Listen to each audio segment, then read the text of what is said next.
What's up guys? As you might have seen recently, I have been moving into and getting set up in my new office/studio, and I'm really excited about the thing that I just built. It's right here behind me. It cost about $170 in materials, and I built it all from scratch. It is an RGB backlit acoustic panel, and today I'm going to show you how I put it together.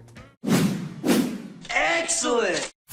Today's video is brought to you by Kioxia's family of NVMe SSDs, featuring their latest BICS 3D flash memory. The BG5 now supports PCIe 4.0 and is still available in the incredibly small M.2 2230 form factor, so it's a great fit for gaming PCs, laptops, and compatible handheld gaming devices. And for enterprise or hyperscale data center use, the CD7 and XD6 feature the new EDSFF or enterprise and data center standard form factor for ease of integration, while the CD7 supports PCIe Gen 5 for maximum performance when paired with the latest AMD EPYC or Intel Xeon server hardware. For more on Kioxia SSDs, click the sponsor link in the video description.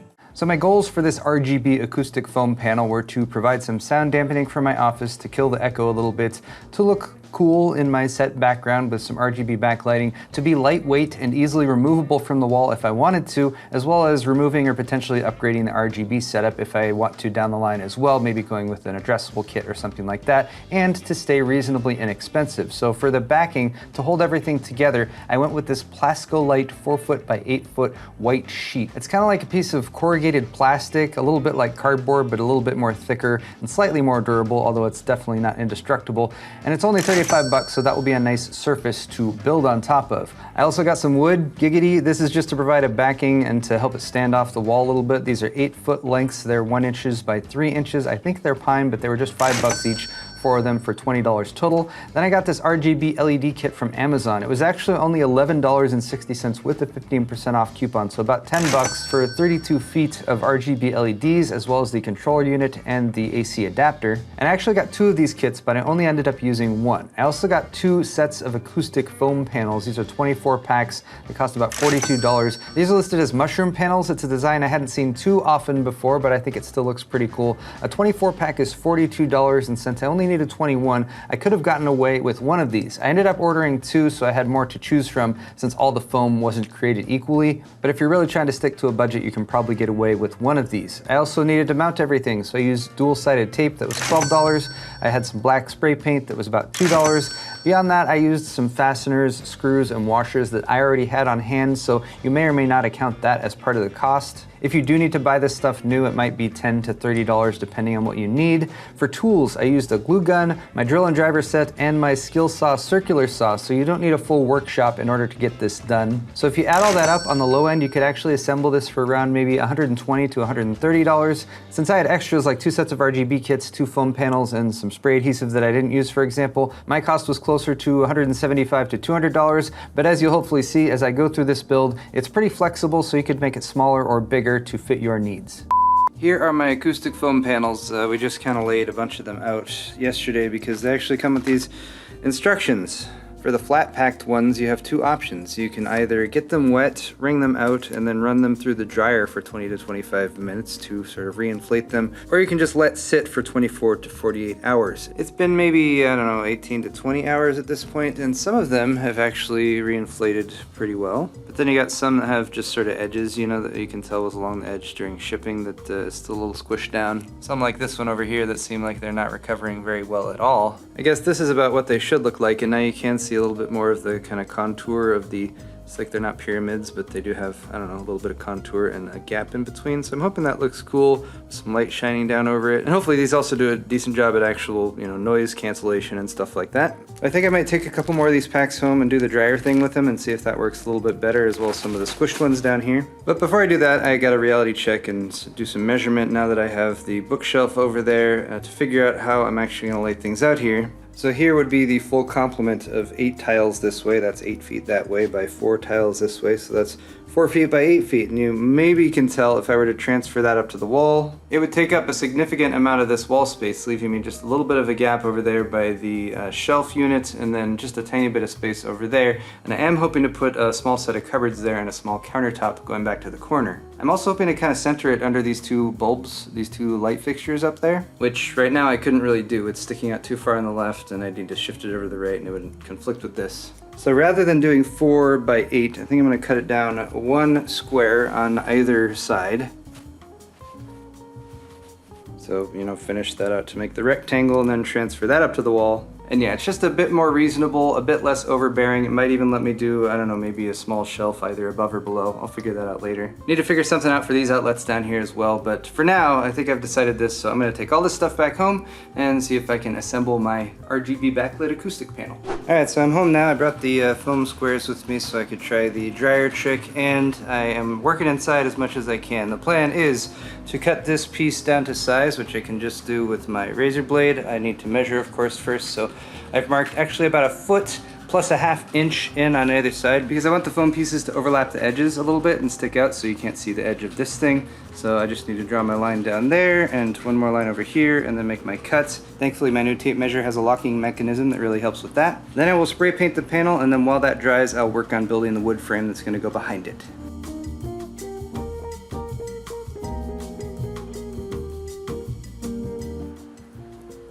Did put some plywood and cardboard underneath this to protect it while I cut, and I'm using one of my new pieces of wood as a straight edge.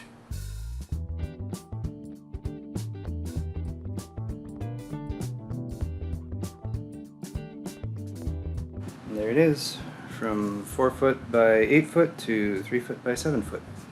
Moving out to my backyard. My backyard is in much need of care and attention, so ignore all the lack of it being a nice backyard and stuff. I wiped this down and I'm going to spray paint it now. I'm honestly not sure if the spray painting step is even necessary. I'm just concerned that after I put the foam pads on here that the white will shine through, especially if there's LED backlights behind it. So I just got some spray paint and we're going to give it a quick once over, just on this side.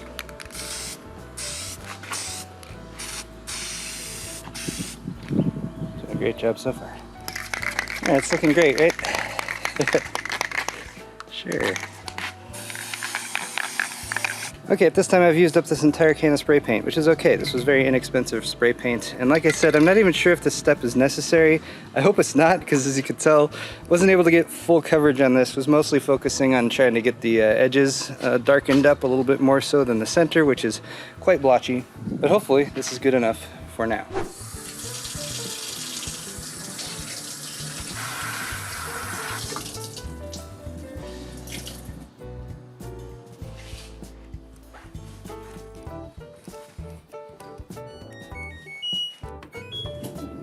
Back outside to cut my wood pieces down to size. It's hot out here, so I'm trying to do this as quickly as possible. And my outdoor workshop is not complete yet, so I'm just cutting on the concrete with some 2x4s and 4x4s to hold stuff off the ground. I will just be using my skill saw to do the cuts, and I did do a cut list, and that's so I could measure everything out beforehand, which I've already done on some of these pieces of wood, so I can get right to cutting. And now comes the hard part, which is the long 45-degree cut that I need in order to make this piece into, I believe, what is known as a French cleat. I really wish I had a table saw. I do not right now, but I can turn my skill saw to a 45-degree angle, and I have used some cinder blocks now, as well as some clamps that I'll reposition as I go along in order to hopefully hold this steady enough for me to do a nice, smooth 45-degree cut along the entire length of it.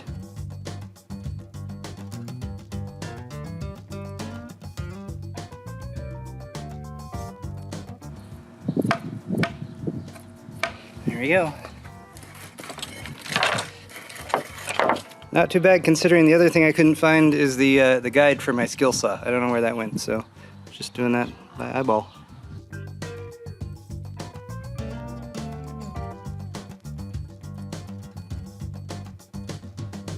Alright, so there's a look at the wood frame design now, a little bit more fleshed out. As you can hopefully see, I decided to stack two of these on top of each other again to provide a little bit more distance between the wall and the LED strips, which I'm going to run around the edge out here. They'll also let me take these secondary pieces to overlap them to tie the pieces beneath them together, so I didn't have to do pocket holes or anything like that. So the top piece goes along the entire length, and that's the one that has the 45-degree French cleat cut on the back. So I'll just need to get another piece, or possibly two pieces with a cut like that flipped attached to the wall to mount that to. Then I got a couple scrap pieces down here at the bottom that I'm also going to use to tie these two pieces together, and also to have this sit away from the wall at the proper depth.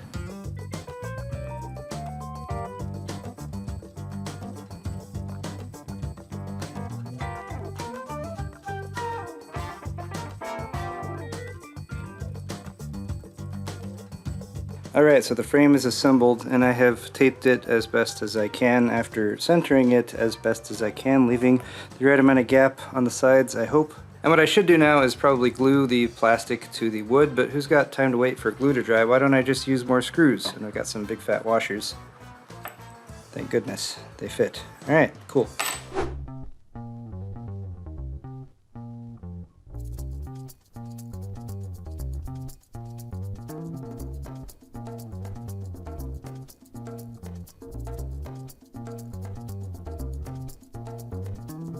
We now have a pile of foam panels here, and in the back we have, I think I got these mixed up, but in the back we have ones that have been sitting out for several days now because those came in last week. Here in the front we have ones that just arrived yesterday. Those came in super flat, and there's some that still haven't inflated all the way. Setting these side by side, you can see how much they actually engorge themselves over time. But speaking of engorging oneself, Joe is here today and he's getting a first look, actually technically a second look because he already started to look at some of my footage of this piece that has been assembled. We only have 3 steps left. 1 is to attach the foam to the panel, 2 is to attach those 2 wood pieces to the wall, and 3 is to attach the RGB to the back of this thing. I guess the 4th will be actually hanging it on the wall, but that will be really simple once that's all taken care of. After a bit of test fitting and hours of deliberation, we have laid down some guidelines. Just one down the center of the board, and then I did 2 horizontal ones, sort of dividing it into thirds, just so as we lay down the foam panels, we can make sure that they are staying as straight as possible. Actually, the one more thing we had to do before attaching these was to go through all of them and sort of suss out the ones that are in good shape versus the ones that we don't want to use. There are several qualities and characteristics we're looking for. 1 is that the foam is expanded for the most part.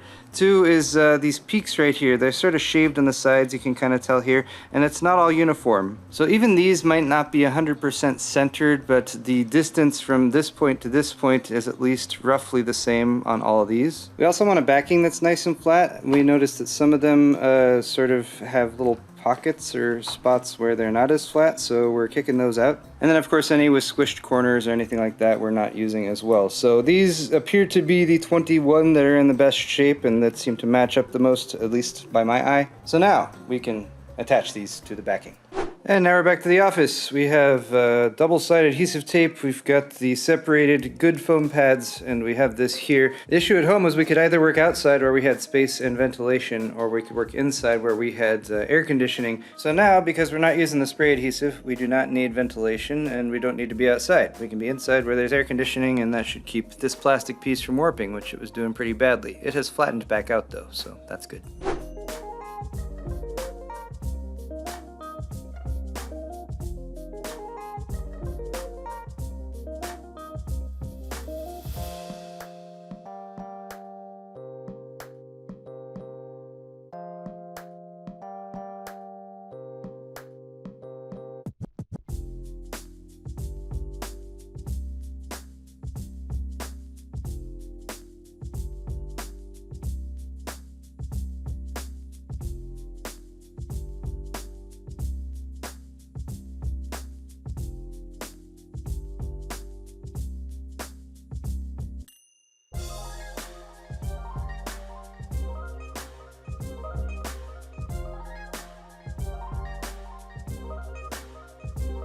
We're in the last steps of this project, and I've just done a little bit of measurements, and my RGB LED kits that I got on Amazon because they were super cheap, like $11.50, and then there was like a 15% off coupon for these, and I just looked and they've jacked the price up to $16 for these kits. I don't know if that was my fault, I'm sorry if it was, but I have just done some measurements, and these kits are like 32, I think about 32 feet of actual LEDs, and this should be about that same amount of distance that we need to cover circumference-wise, so we might be able to get away with just one of these kits. So here's our little control unit. We can connect 2 strips to this, so I'm hoping I can clip one of these strips in half, so I can start here at the center. I used some glue or some adhesive to mount that right there, and then our little LED reader can peek out below the bottom here, so we can control that with the remote, at least at first. And then the LED strips themselves have adhesive backing on them, so we should just be able to use that to attach it to the back of our acoustic panel.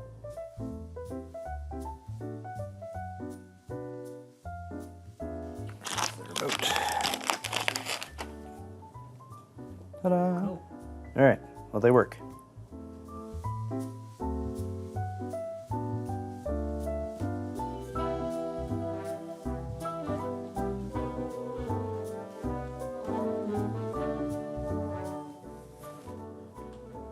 It didn't work. That's stupid.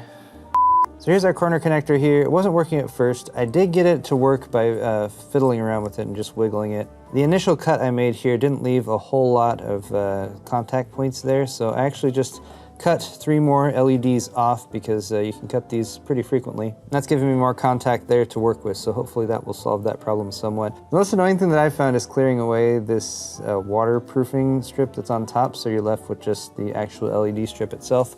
Once you do that, you can insert it like so. And here's where we need to double check that all 4 connections are getting connected, because if you only have 1 or 2 of them connected, you might have a strip that lights up, but not the proper colors. So right now it's cycling through there. It does look like I have connections. Oops. It looks like I'm connected, but it's a little finicky. So I think I'm gonna use a little bit of hot glue to hold this in place once I get it lined up.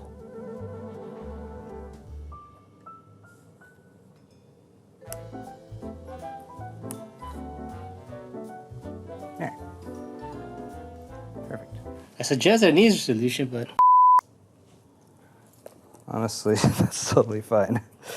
That is totally fine. Joe's asking for some credit here because he was like, Paul, why don't we just bend the corner and not bother with these L-shaped 90-degree things and cutting and all that? And I was like, no, Joe, that totally wouldn't work. But we got to this corner, and since the cut points weren't lining up, I was like, maybe I will try that. And I did, and like, that's faster. I'm just gonna do that from now on. Okay, good, yay. Oh, nice. Ta-da. If anything, that corner is gonna have like 1 less LED. It's okay.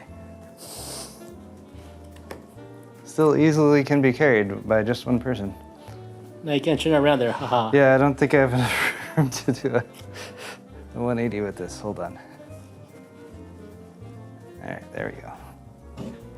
To figure out where the heck on the wall we should position this thing, I'm using my fancy laser level, and then we taped our line, and we're just trying to figure out the center point between these 2 cans up here so that it can be centered between the cans, because you always want to center between your cans. If I know anything about mounting a panel. I trailed off there.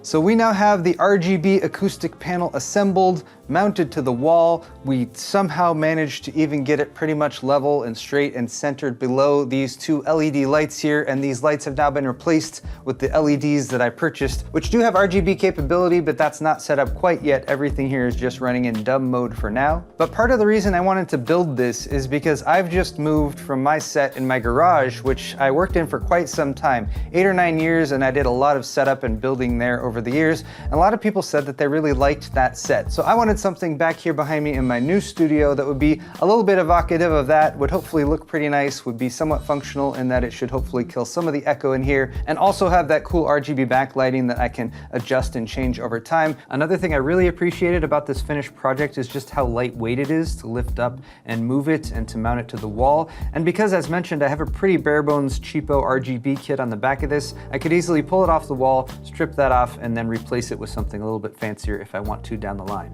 And I'm also hoping to tie that into the rest of the RGB and lighting on my set so I can quickly and easily control it, but I will be covering that in a future video. That's all for this one. If you guys enjoyed it, check out the description down below. I'll put links to the various elements and parts and pieces that I built this out of. You can also check out my store at paulshardware.net for shirts, mugs, pint glasses, and more. And of course, if you like this video, hit that like button. Don't forget to subscribe to my channel for more videos coming at you real soon in the future. I have lots more to do here in the new office, but I'm really excited at how things are proceeding. Let me know how you feel about it down in the comments below. Thanks again for watching this one, you guys, and we'll see you in the next video.